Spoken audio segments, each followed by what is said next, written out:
தாரு news updates நேர்களுக்கு வணக்கம். சேனலை சப்ஸ்கிரைப் பண்ணாதவங்க சப்ஸ்கிரைப் பண்ணிக்கொள்ளுங்க. முக்கியமான விஷயங்கள் பார்க்க இருக்கிறோம். கஞ்சிப்பானை இம்ரானை தேடி இலங்கை போலீசார் மலேசியாவுக்கு பயணம் செஞ்சுருக்காங்க. உங்களுக்கு தெரியும், கஞ்சிப்பானை இம்ரான் அவருடைய குழுவினரோட மலேசியாவில் தான் பதுங்கி இருந்திருக்கிறார். பிரபலமான ஒரு போதைப் பொருள் கடத்தல்காரர், திட்டமிட்ட குற்ற செயல்களில் ஈடுபடுகிற நபர். அது மாத்திரம் இல்லாமல் உங்களுக்கு தெரியும், அண்மையில் இலங்கையில் பரபரப்பை ஏற்படுத்திய ஒரு துப்பாக்கி சூட்டு சம்பவத்தில் கண்டெடுக்கப்பட்ட தோட்டாக்கள்லேயே இவருடைய பெயர் தான் குறிப்பிடப்பட்டிருந்தது. தோட்டாக்கள்லேயே கஞ்சிப்பானை இம்ரானினுடைய சுருக்கப்பெயர் KPI என்று சொல்லி அங்கே கண்டெடுக்கப்பட்ட விஷயம் எல்லாம் தெரியும். அப்படி பெரிய ஒரு பாதாள குழு பின்னணியை கொண்ட ஒரு முக்கிய தலைவரை தேடி இலங்கை போலீசார் மலேசியாவுக்கு பயணம் செய்கிற நேரத்தில் அங்கே இவர் தப்பியோடி இருக்கிறார். இவர் தப்பியோடி இவருடைய நெருங்கிய நண்பர்கள், கூட்டாளிகள் 3 பேர் வசமாக மலேசியா போலீசாராலேயே கைது செய்யப்பட்டிருக்கிறார்கள். இந்த வாரமே இவர்கள் இலங்கைக்கு அனுப்பப்படுவார்கள் என்றும் மலேசியா போலீசார் உறுதிப்படுத்தியிருக்கிறார்கள். யார் இப்போ கைதாகி இருக்கிறன்னு சொன்னால், பிரதானமான ஒரு நபர் கஞ்சிப்பானை இம்ரானுடைய கூட்டாளி தனுஷ்க கௌசலி என்றுதான் இவருடைய பெயர். ஆனால் ரத்மலான சைமா என்று சொன்னதான் ஊடகங்கள்லையும் இவருடைய பெயர் அப்படித்தான் வந்திருக்கின்றது. இவர் அப்படித்தான் அழைக்கப்படுகிறார், ரத்மலான சைமா. இவர் எப்படியான வேலைகளை அங்கே பார்த்துருக்கிறார்னு சொன்னால், அண்மையில் தேவினுவர கோயிலில் அந்த ஒரு அதிகாரிக்கு, அந்த கோயில் சம்பந்தப்பட்ட அதிகாரிக்கு வாட்ஸ்அப்பினூடாக குரல் பதிவை அனுப்பி அச்சுறுத்தி இந்த நிகழ்ச்சியை நடத்தக்கூடாது, அப்படி நடத்துவதாக இருந்தால் நாங்கள் அனுப்புகிற கலைஞர்கள் தான் அங்கே காவடியாட்டம் ஆட வேணும் என்றெல்லாம் சொல்லி கடும் மிரட்டலை விடுத்திருந்தார். இல்லாட்டி பாரிய விளைவுகள் நடக்கும் என்று சொல்லி அவர் அனுப்பின வாட்ஸ்அப் மெசேஜை பார்த்த போலீஸ் அதிகாரிகளே, உயர் அதிகாரிகளே அந்த நிகழ்ச்சியை நடத்த வேண்டாம் என்று சொல்கிற அளவுக்கு, ஒரு முடிவெடுக்க வைக்கிற அளவுக்கு இந்த ஒரு மிரட்டல் இருந்திருக்கின்றது. அந்த மிரட்டலை விடுத்ததும் இந்த ரத்மலான சைமா தான். இவர் முக்கியமாக இந்த குழுவோட நிதி கொடுக்கல் வாங்கல் விஷயங்களை தான் இவர் டீல் பண்ணியிருக்கிறார். அதாவது பணம் போகிறதா இருக்கட்டும், பணம் பாரதா இருக்கட்டும், போதைப் பொருள் கடத்தலோ, திட்டமிட்ட குற்ற செயல்களோ, யாருக்காவது லஞ்சம் கொடுக்கிறதோ, என்னவாக இருந்தாலும் நிதி கொடுக்கல் வாங்கல்களுக்கு பொறுப்பாக இருந்தவர் தான் இப்பொழுது மலேசியாவில் கைது செய்யப்பட்டிருக்கிற ரத்மலான சைமா. அது மாத்திரம் இல்லாமல் உங்களுக்கு தெரியும், கனேமுல்ல சஞ்சீவ கொலை வழக்கில் இப்போ கைதாகி இருக்கிற கெகல்பத்ர பத்மேவையும் மலேசியாவுக்கு கெகல்பத்ர பத்மே தப்பியோடிய போது அவரை அங்கே பாதுகாத்து எல்லாமே நான் செய்கிறேன் என்று சொல்லி முழு விஷயங்களையும் கவனித்தது இந்த ரத்மலான சைமா என்றும் சொல்லப்படுது.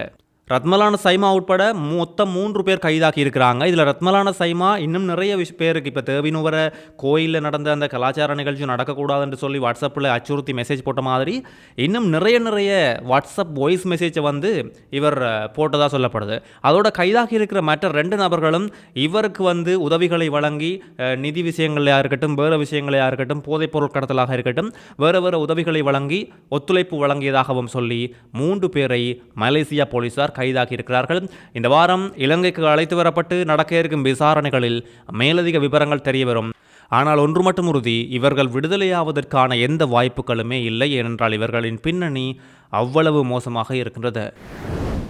முன்னாள் ஜனாதிபதி கோட்டபாய ராஜபக்சவுக்கு அழைப்பினை ஏற்படுத்தி ஒரு சமூக செயற்பாட்டாளர் ஒருவர் கேள்விகளை தொடுத்து அவரை அச்சுறுத்தும் வகையில் கதைச்சதா சொல்லி அந்த ஆடியோவும் சமூக வலைத்தளங்களில் வெளியிட்டிருக்கிறார். இந்த விஷயம் இப்போ பெரும் பேசுபொருளாக மாறியிருக்கிறதோட இந்த சமூக செயற்பாட்டாளருக்கு குற்றப்புலனாய்வு துறையில் முறைப்பாட்டையும் பதிவு செய்திருக்கிறார்கள். காரணம் என்னென்னு சொன்னால், ஒரு முன்னாள் ஜனாதிபதிக்கு இப்படி கால் பண்ணி அச்சுறுத்தி இப்படி இவர் செய்யலாமா என்று சொல்லி முறைப்பாட்டை பதிவு செய்திருக்கிறார்கள். இலங்கை உணவக உரிமையாளர் சங்க தலைவர் ஹர்சன ருக்சான் தான் இந்த முறைப்பாட்டை பதிவு செய்திருக்கிறார். அதாவது இவருக்கு சட்ட நடவடிக்கை எடுக்க வேண்டும்.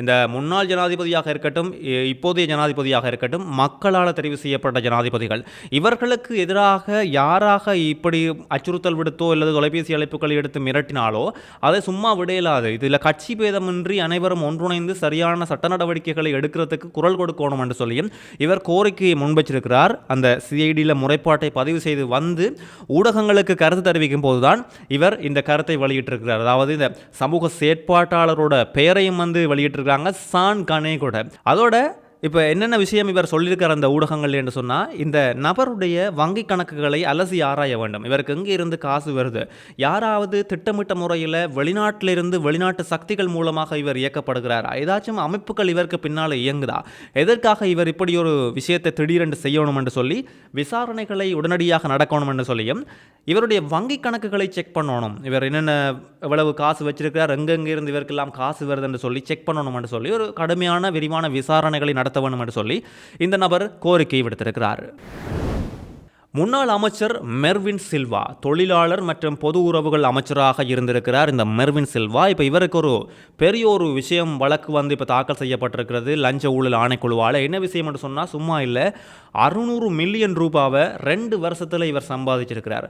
அந்த 2 வருஷத்தில் 600 மில்லியனை எப்படி சம்பாதிச்சுன்னு சொல்லி தெளிவுபடுத்த முடியாத அளவுக்கு, அதை விவரிக்க முடியாத அளவுக்கும் இருக்கிறதால இது ஒரு இவர் குற்றவாளியாகத்தான் அடையாளம் காணப்பட்டிருக்கிறார். அது தொடர்பாக இப்போ வழக்கு தாக்கல் செய்யப்பட்டிருக்கிறது.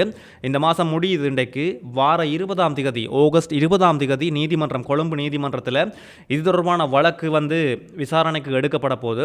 இதில் என்ன விஷயம்னு சொன்னால் 2010ஆம் ஆண்டு மார்ச் 31 தொடக்கம் 2012ஆம் ஆண்டு மார்ச் 31ஆம் தேதி இந்த 2 வருஷத்தில் தான் இந்த விளக்க முடியாத, தெளிவுபடுத்த முடியாத பெரிய தொகை பணத்தை இவர் சேர்த்து வச்சிருக்கிறதாக சொல்லப்படுது.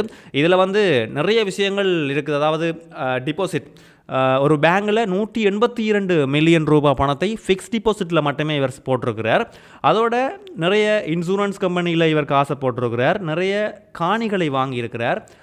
சொகுசு வாகனங்களை கொள்வனவு செய்திருக்கிறார்.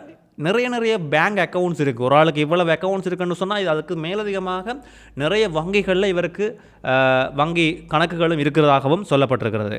அப்போ நடக்க இருக்கிற வார ஆகஸ்ட் மாதம் 20ஆம் தேதி நடக்க இருக்கிற விசாரணையில் அந்தந்த வங்கி நிறுவன அதிகாரிகள் இவருடைய வங்கி விவரங்களை நீதிமன்றத்தில் சமர்ப்பிப்பார்கள் என்று சொல்லியும் லஞ்ச ஊழல் ஆணைக்குழு சொல்லி இருக்கின்றது. முக்கியமான விஷயம் என்னென்னா 2 வருஷத்தில் 600 மில்லியன் ரூபாய் எப்படி சேர்த்தார் என்பது சொல்லித்தான். உங்களுக்கே தெரியும், இது ஏதோ ஒரு சட்டவிரோதமான முறையில் தான் சேர்க்கப்பட்டிருக்கிறது. ஆனால் அது குறித்த விவரங்கள் வருகிற 20ஆம் தேதி வெளிவரும். பொறுத்திருந்து பார்க்கலாம். என்ன பின்னணி, இவருக்கு யார் யார் உதவிகளை வழங்கியிருக்கிறார்கள், அந்த நேரத்தில் ஜனாதிபதியாக இருந்தவர்களின் அவர்களுக்கும் தெரிந்துதான் இந்த சம்பவம் அரங்கேறியிருக்கின்றார் என்பதை பொறுத்திருந்து பார்ப்போம். இலங்கைக்கு 104 மெட்ரோ பஸ் வந்து இப்போ ரக்கப்பட்டிருக்கிறது. காணொலிகள், புகைப்படங்களை நீங்கள் பார்க்கக்கூடிய மாதிரியாக இருக்கும். இந்த 104 மெட்ரோ பஸ்ஸுமே வந்து அதிநவீன பஸ் என்று சொல்லப்படுது. இதில் சகல வசதிகளுமே இருக்கிற மாதிரி தான் இந்த 104 பேருந்துமே வந்து இறக்கப்பட்டிருக்கிறது. இதில் சக்கர நாட்காலியில் வாராக்கள் கூட உள்ளே அப்படி ஏறி அவர்களுக்காகவும் இடம் ஒதுக்கப்பட்டிருக்கிறது.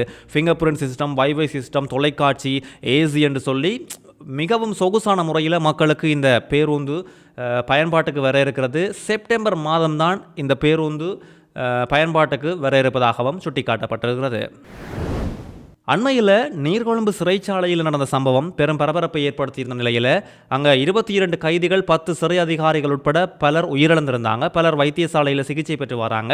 இப்போ வந்து கடும் விசாரணை நடந்து கொண்டிருக்கிற நேரத்தில் நிறைய பேர்கிட்ட வாக்குமூலத்தை வாங்கிய போது முக்கியமான ஒரு நபர்கிட்ட வாக்குமூலம் வாங்கியிருக்கிறது நீதிமன்றம். யார்கிட்டன்னு சொன்னால் அந்த நேரத்தில் அங்கே இருந்த சிறை அதிகாரி, சிறை தலைமை அதிகாரிகிட்ட வந்து வாக்குமூலம் பெற்றிருக்கிறாங்க. இவர் சாட்சியத்தை கொடுத்திருக்கிறார். கிட்டத்தட்ட 2 மணித்தியாலங்களுக்கு மேலாக சாட்சி கொடுத்திருக்கிறார். நேற்று நீதிமன்றத்தில் 1 மணிக்கு ஆரம்பமான இந்த சாட்சியம் அளிப்பு 3 மணி வரைக்கும் தொடர்ந்திருக்கிறது சொல்லப்பட்டிருக்கிறது. காரணம், அவ்வளவுக்கு விஷயங்கள் சமர்ப்பிக்கப்பட்டிருக்கிறது. ஆனால் இதை ஆராய்ந்து பார்த்த நீதிபதி என்ன சொல்லியிருக்காருன்னு சொன்னால், சமர்ப்பிக்கப்பட்ட சாட்சிகளில் உணர்ச்சி பூர்வமான விஷயங்கள் இருக்கிறதாலையும், இது முக்கியமான விஷயமாக இருக்கிறதாலையும் இதை ஊடகங்களில், எந்த ஊடகங்கள்லையுமே வந்து வெளியிடக்கூடாது என்று சொல்லி ஒரு அதிரடியான உத்தரவை பிறப்பிச்சிருக்கிறார். அதோட இந்த சாட்சியங்கள் வெளியிடப்பட்டால் தேசிய பாதுகாப்புக்கு அச்சுறுத்தலாக இருக்கும் என்று சொல்லியும் நீதிபதியால் தெரிவிக்கப்பட்டிருக்கிறது. மக்களுக்கு சுங்க திணைக்களம் ஒரு முக்கிய அறிவிப்பை வெளியிட்டிருக்கிறது. இலங்கை செய்திகளில் சுங்க திணைக்களம் என்று சொன்னாலே உடனே ஞாபகத்துக்கு வர்றது போதைப்பொருள் கடத்தல், போதைப்பொருளோடு யாரோ பிடிபட்டுட்டாங்க, முக்கியமாக இந்த விமான நிலையங்கள் என்று சொல்லலாம். அது சம்பந்தமான விஷயமும் தான் இந்த விஷயம். சுங்க திணைக்களம் என்ன சொல்லியிருக்கேன்னு சொன்னால், நீங்கள் வந்து விமான நிலையங்கள்லையோ அல்லது எங்கேண்டான பேருந்து நிலையங்கள்லையோ எங்கே என்று சொன்னாலும் உங்களுடைய பயணப்பைகளை தாண்டி இன்னொருவருடைய பயணப்பையை கொண்டு அவர்கிட்ட கொடுங்க, இவர்கிட்ட கொடுங்க, அங்கே கொடுங்க, இங்கே வையுங்கன்னு சொன்னால் தயவு செய்து யாருடைய பயணப்பைகளையுமே நீங்கள் கையால் வாங்க வேண்டாம், எடுக்க வேண்டாம். உதவி என்ற பெயரில் அப்படி நீங்கள் சிக்கிக்கொள்ள வேண்டாம் என்று சொல்லப்பட்டிருக்குது. காரணம் என்னென்னு சொன்னால், வேறு ஒரு நபர்கிட்ட இப்படி கொடுத்துத்தான் போதைப் பொருட்கள் இப்பொழுது பரிமாறப்படுவதாக சொல்லப்பட்டிருக்கிறது. ஆகவே இதில் அப்பாவி மக்கள் தேவையில்லாமல் சிக்க வேண்டாம் என்று சொல்லி சுங்க திணைக்களம் அதிரடியான கோரிக்கை ஒன்றை முன்வைத்ததோடு அண்மையில் நடந்த ஒரு சம்பவத்தையும் சுட்டிக்காட்டியிருக்கிறார்கள். 19 வயது இளைஞனுடைய பெயரில் போதைப்பொருள் பார்சல் ஒன்று வந்திருக்குன்னு சொல்லியும் அது தொடர்பாக விரிவான விசாரணைகள் நடந்து வருது என்று சொல்லியும் சொல்லப்பட்டிருக்கிறது. முக்கியமாக இந்த ஃபாரினுக்கு அனுப்புறதுக்கு உங்களுக்கு ஃப்ரீ டிக்கெட்டில் நாங்கள் உங்களை அனுப்புகிறோம், நீங்கள் போங்கன்னு சொல்லி யாராவது பார்சலை தந்தால் கூட அதனுடைய பின்னணி என்பது குறித்து முழுமையாக நீங்கள் பார்க்க வேண்டும் என்று சொல்லியும் சுங்க திணைக்களம் அறிவுறுத்தல் விடுத்திருக்கிறது.